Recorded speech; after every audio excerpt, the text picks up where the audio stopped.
Guys welcome back to my channel. और आज का जो मेरा वीडियो है वो बेसिकली ऑर्गेनिक केमिस्ट्री को लेकर है। क्योंकि ना ऑर्गेनिक केमिस्ट्री सब्जेक्ट है जो बेसिकली बहुत से बच्चों का डाउट होता है। अगर अपन केमिस्ट्री में बात करें तो फिजिकल केमिस्ट्री और इनऑर्गेनिक केमिस्ट्री का तो फिर भी ठीक है, बट जो ऑर्गेनिक केमिस्ट्री होती है ना वो बच्चों को लास्ट तक एंड मोमेंट तक भी ऐसा उनको होता है कि उस पर कॉन्फिडेंस नहीं आता। जबकि 12th बोर्ड्स की अगर अपन बात करें तो ऑर्गेनिक केमिस्ट्री का जो वेटेज है वो बहुत अच्छा खासा है। मतलब half paper maximum organic chemistry से ही बनता है। और ऑर्गेनिक केमिस्ट्री का वेटेज अगर यूँ देखें तो चैप्टर वाइज भी बहुत ज़्यादा है। मैक्सिमम 5 चैप्टर्स हैं ऑर्गेनिक केमिस्ट्री में, जो सबसे ज़्यादा मतलब अगर फिजिकल की बात करें तो 3 चैप्टर्स आते हैं। इनऑर्गेनिक की बात करें तो भी 2 चैप्टर्स आते हैं। बट ओवरऑल 5 चैप्टर्स जो है ना वो ऑर्गेनिक केमिस्ट्री के हैं। और फिर अगर ऑर्गेनिक केमिस्ट्री को अपना फियर बनाते हो तो फिर वो केमिस्ट्री का जो स्कोर है वो पूरा एकदम डाउन चला जाएगा। तो इसलिए बेसिकली तुम्हें ऑर्गेनिक केमिस्ट्री में जो 5 चैप्टर्स हैं उनमें से हर चैप्टर और सबसे बड़ी बात ये चैप्टर्स आपस में लिंक है। तो ऐसा नहीं हो सकता कि अगर तुमने हेलो एल्केन नहीं पढ़ा तो तुम एल्डिहाइड कीटोन या फिर alcohol and phenol and ether ये वाले चैप्टर्स जो है अच्छे से कर पाओगे। मैं ये नहीं कह सकती कि बायोमोलिक्यूल्स भी तुम नहीं कर पाओगे, बट जो स्टार्टिंग के 4 चैप्टर है halo alkane and hello Areen, alcohol phenol and ether, aldehyde ketone and carboxylic acid और अमाइंस, ये 4 चैप्टर तो आपस में इंटर रिलेटेड है। बायोमोलिक्यूल्स का जरूर ठीक है, तुम लास्ट में अगर रट के अपना जो भी स्ट्रक्चर वगैरह ग्लूकोज वगैरह के कर कुरा के तुम अगर मतलब ओवरऑल फाइनली अगर सोचो ना तो बायोमोलिक्यूल्स फिर पॉसिबल है।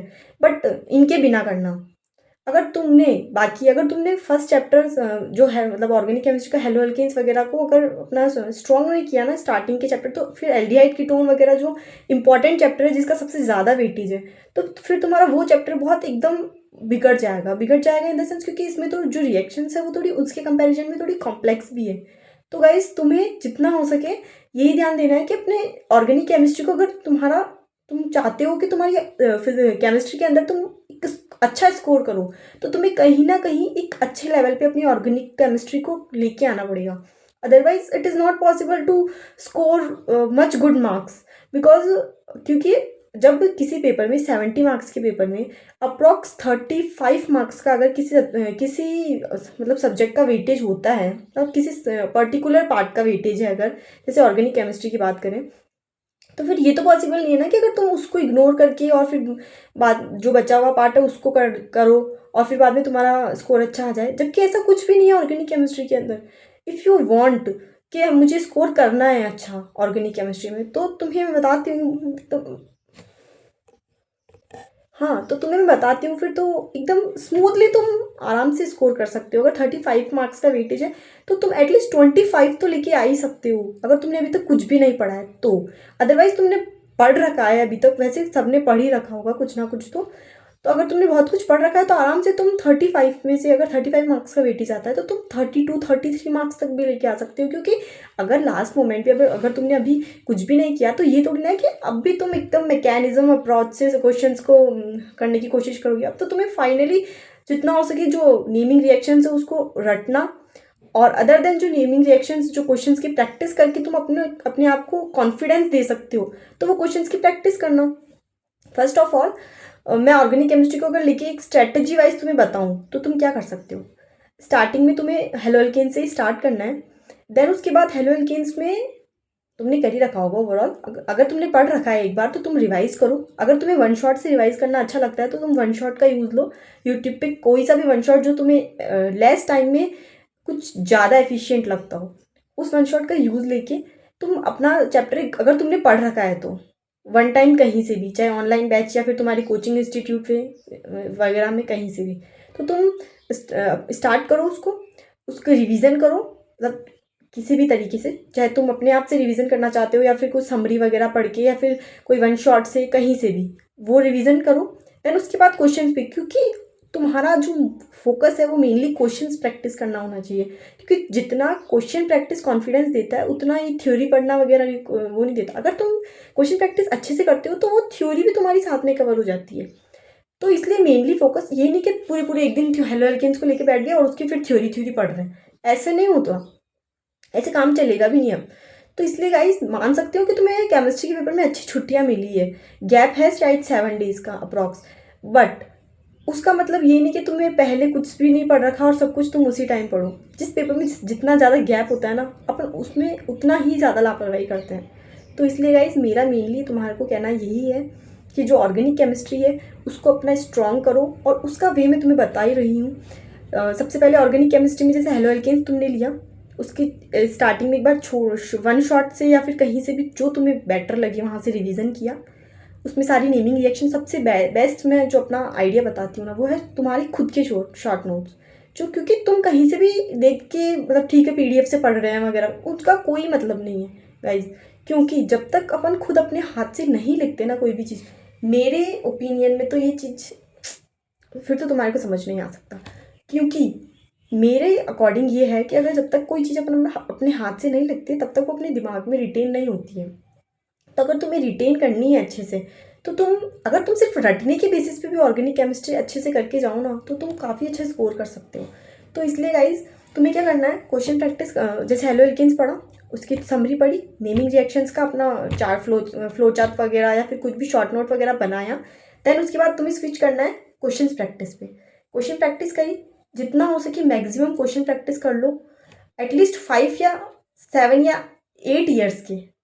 मतलब 7 या 8 तो अगर तुमने अभी तक कुछ नहीं लगाया तो वो तो फिर मुश्किल है 7 या 8 ईयर्स तो। बट अगर तुमने मतलब कुछ नहीं लगाया तो तुम एटलीस्ट 5 ईयर की पीवाईक्यू तो लगा ही सकते हो ऑर्गेनिक केमिस्ट्री में।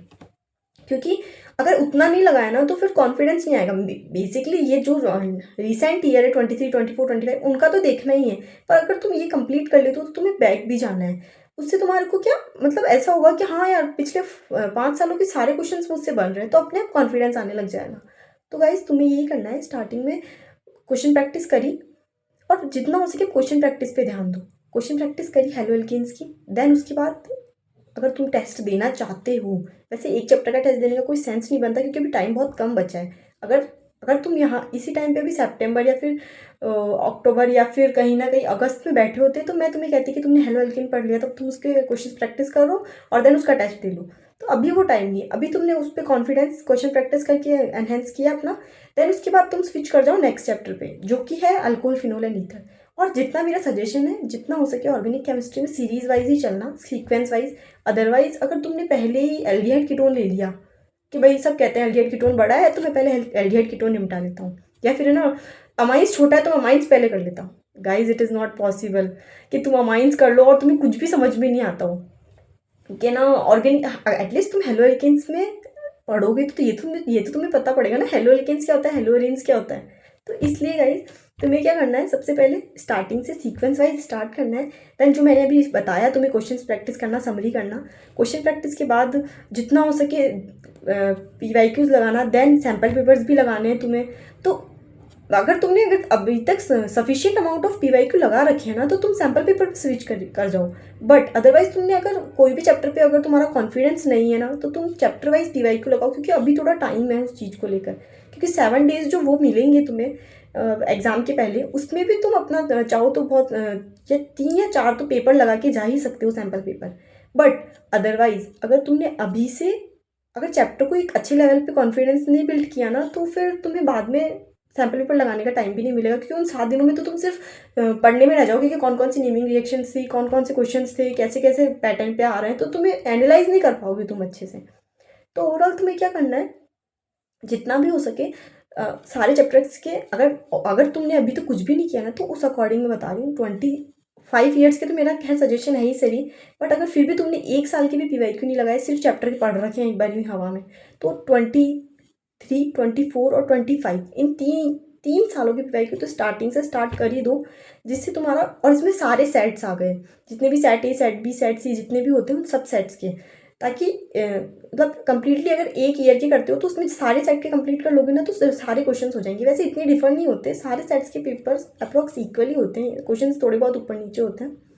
तो गाइस इस टाइप से तुम्हें क्या करना है, जितना भी हो सके सारे चैप्टर्स को इस टाइप से कंप्लीट करना है। और लास्ट में अगर तुम बात करते हो बायोमोलिक्यूल्स की, तो बायोमोलिक्यूल्स में एज सच कुछ भी नहीं है। बायोमोलिक्यूल्स के अंदर क्या, तुम सिर्फ अगर 2 दिन 4 दिन पहले भी पढ़ते हो ना उसको, तो तुम सिर्फ, क्योंकि सब कुछ रटने पे बेस है। रटने में तो खैर अगर तुमने कुछ नहीं कर रखा तो पूरी ऑर्गेनिक केमिस्ट्री रटने पे ही बेस है। बट अगर बायोमोलिक्यूल्स की बात करें तो वो इन चैप्टर्स से भी थोड़ा डिफरेंट है, उसमें बहुत ज़्यादा रटने की चीज़ें हैं और तुम जितना अगर चाहोगे तो तुम कर पाओगे आराम से उसको।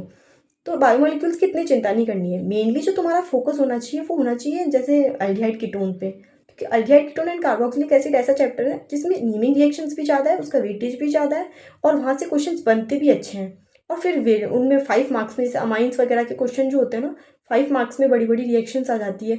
तो फिर बाद में उनके अंदर और फिर बाद में ऐसा जाता है, मतलब ऐसा होता है ना, क्वेश्चंस ट्रिकी भी आते हैं। तो ऐसा अगर तुमने अगर अच्छे से नहीं पढ़ रखा होगा तो तुम ट्रिकी क्वेश्चंस को तो बिल्कुल भी मैनेज नहीं कर पाओगे। तो गाइस मेरा ओवरऑल यही सजेशन है तुम्हारे को कि तुम जितना हो सके अपने जो ओवरऑल केमिस्ट्री की बात करें तो इस सब्जेक्ट में जो ऑर्गेनिक केमिस्ट्री का एक अच्छा वेटेज है उसको फोकस करो। और जितना हो सके जिस चैप्टर पे तुम्हारी कमांड बिल्कुल भी नहीं है उसको स्टार्ट करो, उसको पुश दो, कॉन्फिडेंस बिल्ड करने की कोशिश करो और वो कॉन्फिडेंस सिर्फ क्वेश्चंस प्रैक्टिस पे ही डेवलप होगा।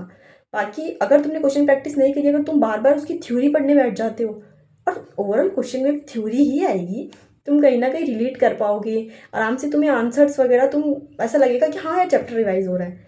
बट अगर तुमने नहीं किया ना वो क्वेश्चन प्रैक्टिस वगैरह तो तुम्हें बाद में ऐसा लगेगा कि एग्जाम के 2 दिन पहले कि हाँ ऐसे क्वेश्चंस भी आते हैं। तो उस टाइप की प्रॉब्लम को रिजॉल्व करने के लिए बेस्ट मेथड है क्वेश्चन प्रैक्टिस करो, जितना हो सके 5 जो चैप्टर्स है उन पे अपना फोकस करो और ऑर्गेनिक केमिस्ट्री का जो खुद का फियर है उसको जितना हो सके दूर करो। अदरवाइज गाइज जो केमिस्ट्री है वो भी डूब जाएगी, क्योंकि अगर केमिस्ट्री फिजिक्स का तो मानते फिजिक्स का पेपर हार्ड आ रहा है ऐसा सुनने को मिलता है, बट अगर केमिस्ट्री भी डूब जाए तो फिर क्या काम, फिर क्या मतलब आई मीन। तो इसलिए गाइज तुम जितना हो सके केमिस्ट्री को अपने हैंड पे बहुत अच्छे से प्रिपेयर करो।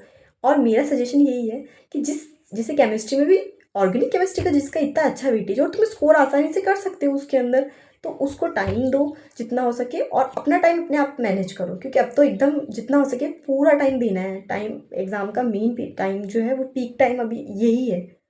तो गाइस 1 मंथ की बात है, अगर तुम बोर्ड्स के लिए अच्छे से प्रिपेयर कर लेते हो तो फिर तुम्हारा प्रॉब्लम जो है कि कितना परसेंटेज आएगा वो वाला प्रॉब्लम, एक डिलेमा जो तुम्हारे दिमाग में है वो सॉल्व हो जाएगा। और जो सब्जेक्ट स्कोरिंग है आई मीन उसके अंदर तो तुम्हें करना ही चाहिए। तो ओके गाइज, इस स्ट्रैटेजी से अगर तुमने अभी तक कुछ भी नहीं किया तो तुम स्टार्ट करो, अगर तुमने कर भी रखा है तो भी आगे मूव ऑन करो। और इस टाइप से तुम आगे फॉरवर्ड करके अपना जो केमिस्ट्री का ऑर्गेनिक केमिस्ट्री वाला पार्ट है उसको स्ट्रॉन्ग कर सकते हो और अपना पेपर को एक बहुत अच्छे लेवल पे कंप्लीट करके आ सकते हो। Okay guys, thank you. अगर तुम्हें कोई भी प्रॉब्लम या कोई भी डाउट हो तो मुझे कमेंट करो ताकि मैं तुम्हारा डाउट सॉल्व करने की कोशिश कर सकूं। और थैंक यू गाइज, बाय।